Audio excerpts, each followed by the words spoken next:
Je suis né dans la mission de l'Esprit Saint, un nouveau mouvement religieux sectaire. Par chance, mes parents m'en sortirent vers l'âge de 5 ans. Toutefois, quelques années plus tard, ils m'introduisirent à la scientologie, une autre secte que j'ai fréquentée pendant plusieurs années avant de la quitter définitivement vers la mi-trentaine. Par la suite, j'ai poursuivi ma quête de sens au travers d'autres mouvements pour terminer mon parcours chaotique chez les évangéliques dans un piteux état. Mon nom est Michel Laflèche-Francoeur. Je suis l'auteur du livre « Les religions de mon père », de la mission de l'Esprit Saint à la scientologie. Dans cet épisode, je m'entretiens avec Jean-Sébastien Bourret et Michel Bellé, des Sceptiques du Québec.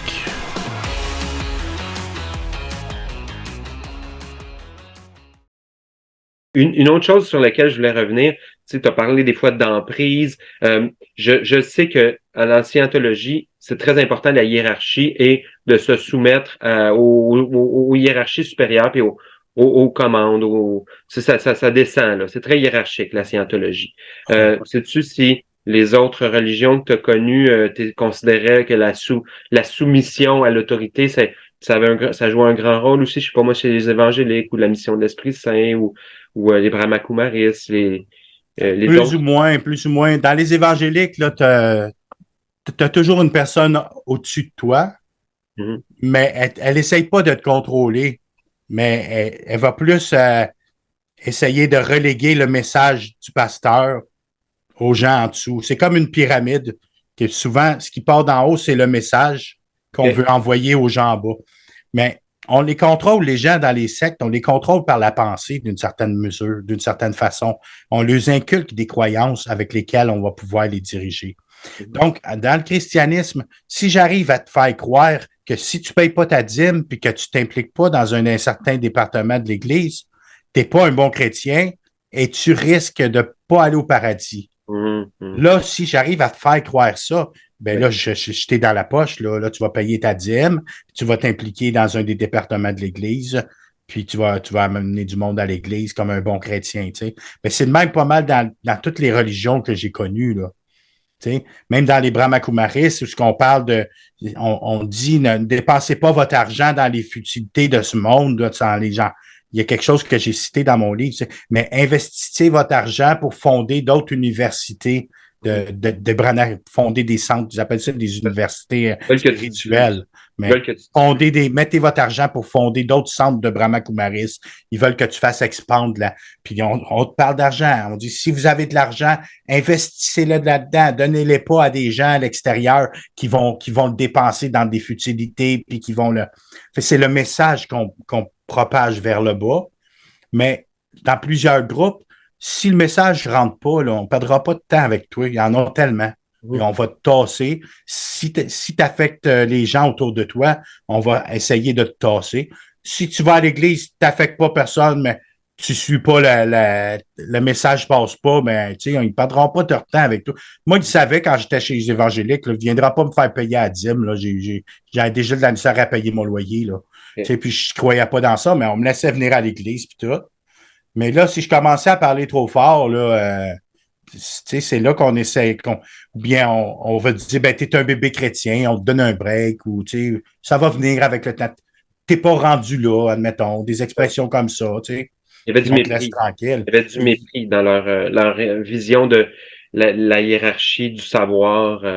Et il y a un mépris envers toi. Là. C'est parce que t'es pas rendu là, puis tout. Mais c'est comme ça qu'on te contrôle, surtout. C'est avec les croyances qu'on arrive à t'inculquer. C'est comme ça en scientologie aussi, par rapport. Pour ça que le principe PTS-SP, là, source potentielle d'ennui, puis personne suppressive, est tellement fort, tellement puissant pour te garder dans le groupe, puis à l'écart des personnes qui parlent contre la scientologie. Puis en plus, si t'es malade, si t'es oppressé par quelqu'un, tu peux pas faire de la scientologie. On t'enseigne les croyances, tu sais.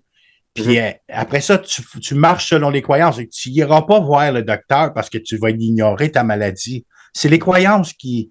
Oui. C'est un peu comme quand on parlait de toute façon tout à l'heure des choses qui se tiennent dans l'autre sphère où ce que le gourou, lui, est en contact avec l'autre sphère. Fait qu'on t'inculque des croyances, c'est de l'impalpable. Oui, oui. C'est des croyances qui rentrent dans ta tête, puis on te tire, on te manipule avec ça. Après, c'est avec ça qu'on tire les ficelles, puis les.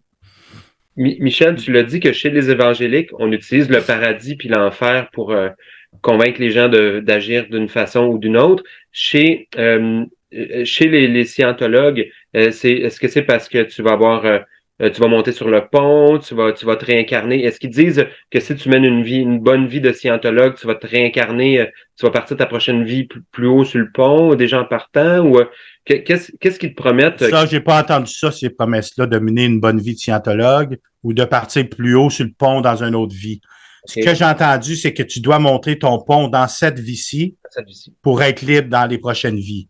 OK. Donc, dans cette vie-ci, il faut que tu montes ton pont. Faut que tu consacres, là, va chercher de l'argent pour monter ton pont, pour pas mourir alors que tu es dans cet état-là.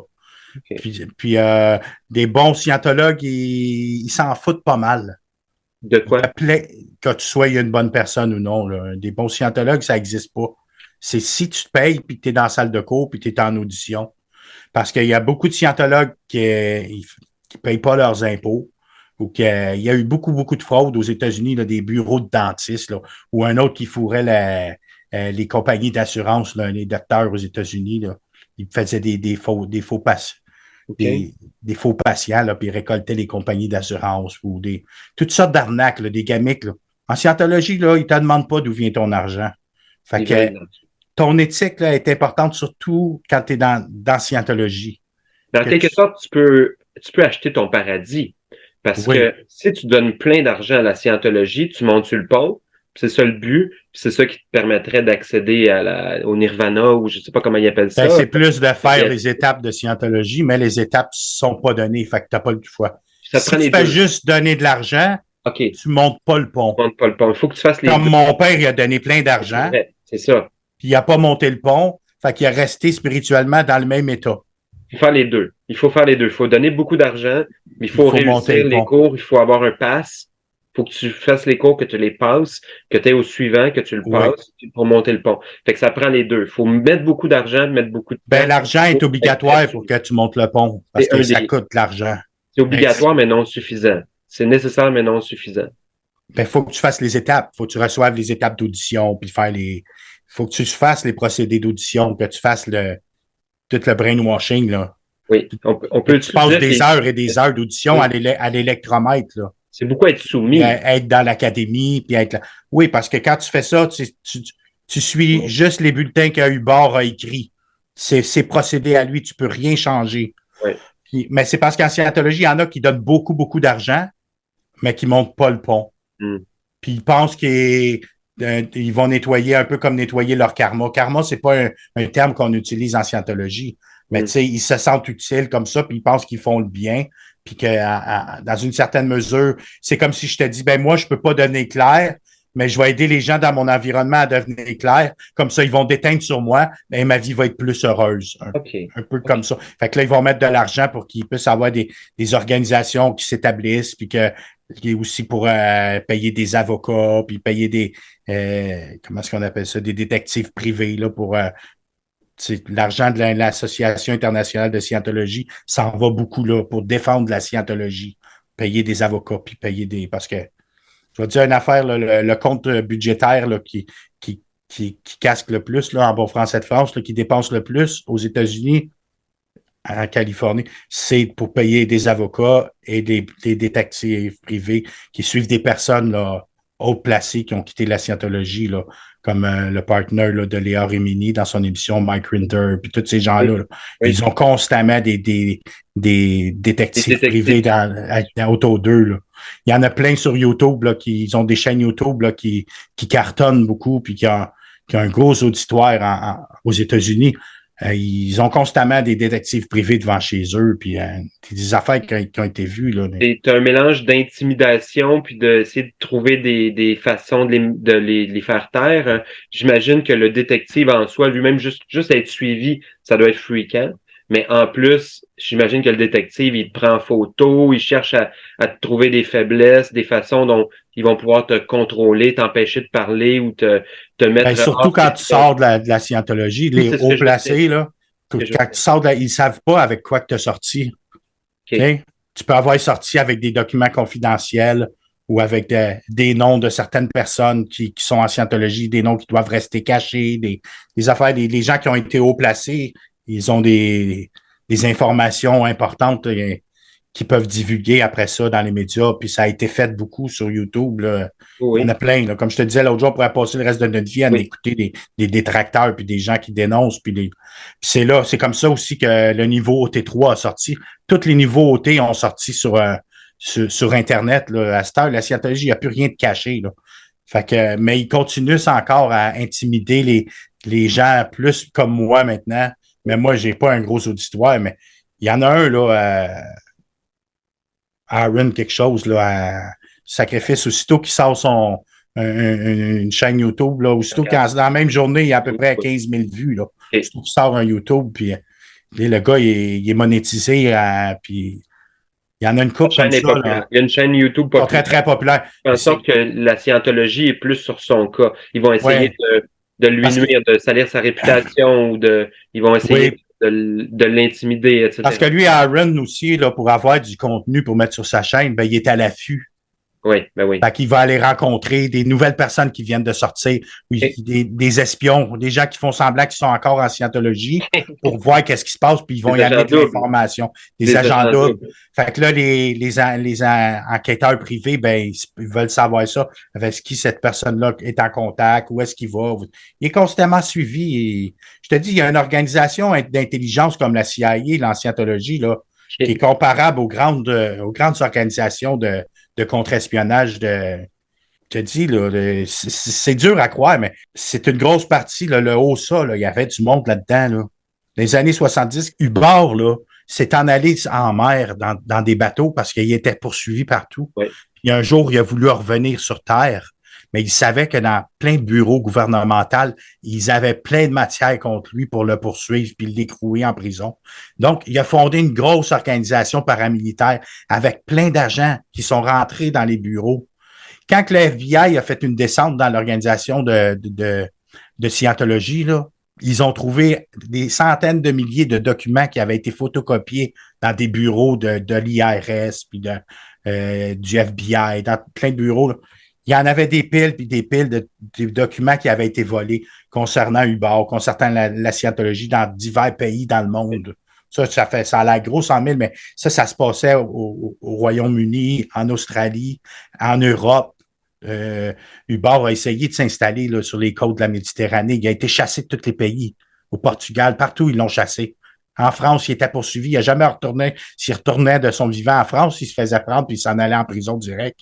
Ce que je comprends, c'est ça, c'est que Hubbard, il respectait pas les lois, fait qu'évidemment, il clashait avec les différents gouvernements, d'où la fuite par la mer, par l'eau, par les eaux internationales et tout ça. Ben, s'il commet continuellement, il fait continuellement des actions, que ce soit des crimes ou des actions, des délits en tout genre, évidemment, là, il va y avoir différents gouvernements sur son cas. Puis comme il y avait qui s'est installé un peu partout dans le monde, mais il devait faire du trouble. C'est sûr que si tu fais du trouble à différents gouvernements, à un moment donné, les gouvernements, eux, contrairement à un individu, eux, ils ont des forces de police aussi. Eux aussi ont des institutions comme la CIA ou la FBI, des institutions secrètes aussi. Puis eux autres aussi ont des agents. Donc à un moment donné, il s'est frappé Hubbard, il s'est frappé à des aussi gros que lui. Je veux dire, quand tu tombes sur le gouvernement américain, c'est un ennemi de taille. Là. Tu peux pas vraiment permettre d'avoir longtemps le gouvernement américain comme adversaire. Ben, quand il est revenu là, sur Terre, là, autour de 75, là, peut-être 73, 76, Hubbard, là, il est rentré en cachette par une autre ville, je pense dans le bout de New York. Il s'est caché dans un hôtel.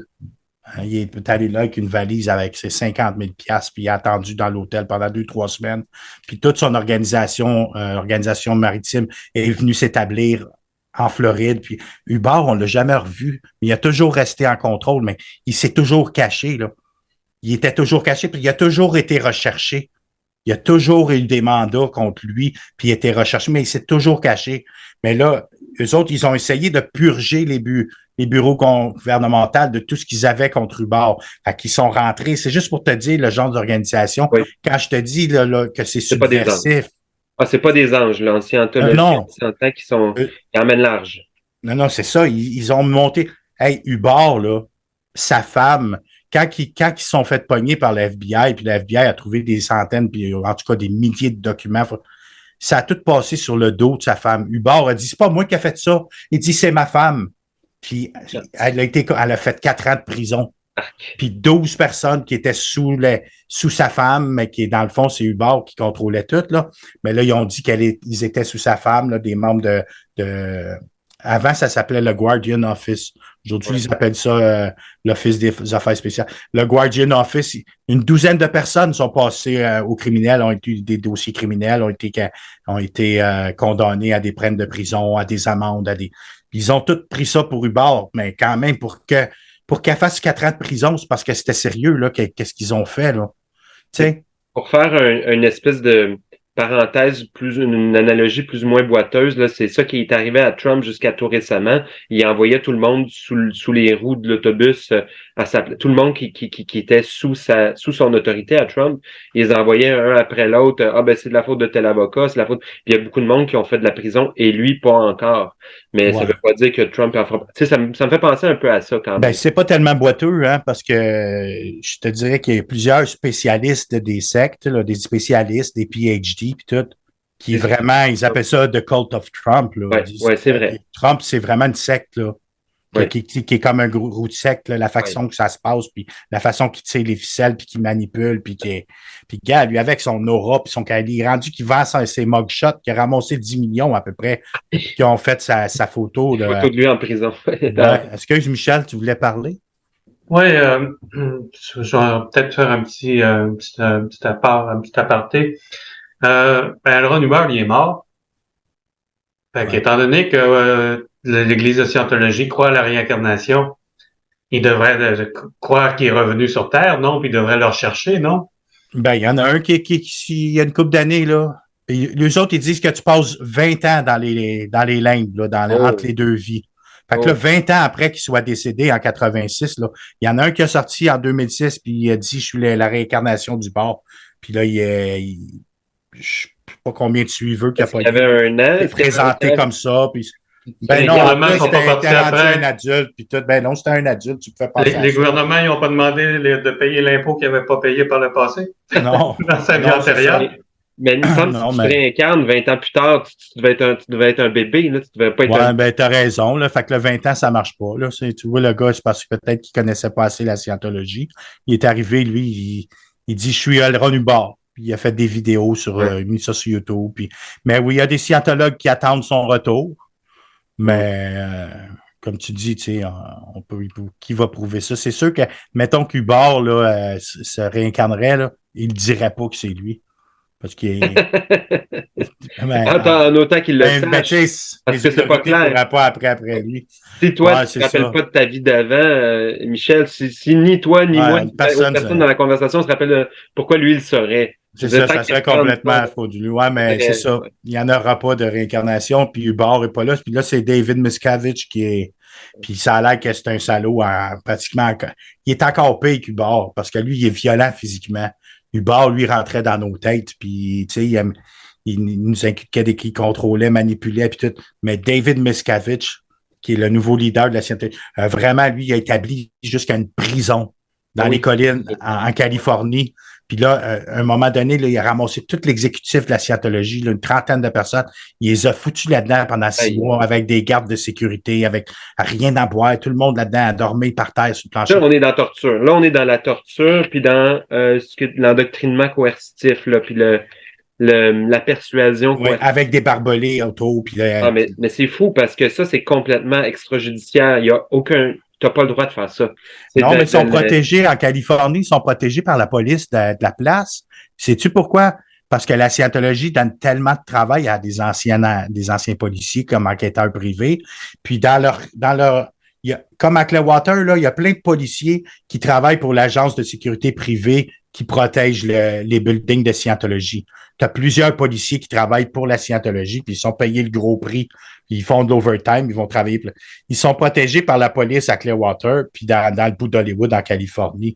Les policiers s'en mêlent pas. Ils disent c'est un terrain privé, monsieur, vous n'avez pas d'affaires là. Les autres sont chez eux, sont sur leur terrain privé.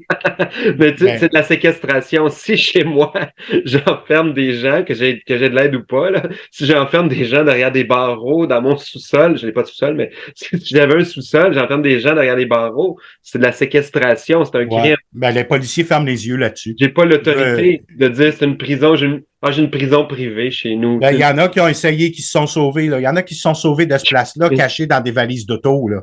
Des affaires de même, là. Puis ils sont allés au poste de police, puis ils ont essayé de les ramener pour leur dire qu'est-ce qui se passe là en haut, là-bas. Les policiers sont jamais montés en haut pour aller voir qu'est-ce qui se passe. C'est sûr que quand tu as des autorités complaisantes, ça semble être le cas, à partir du moment où tu as des autorités officielles policières qui sont complaisants, ah ben là, c'est le paradis pour les tendances sectaires et les gens qui commettent des crimes.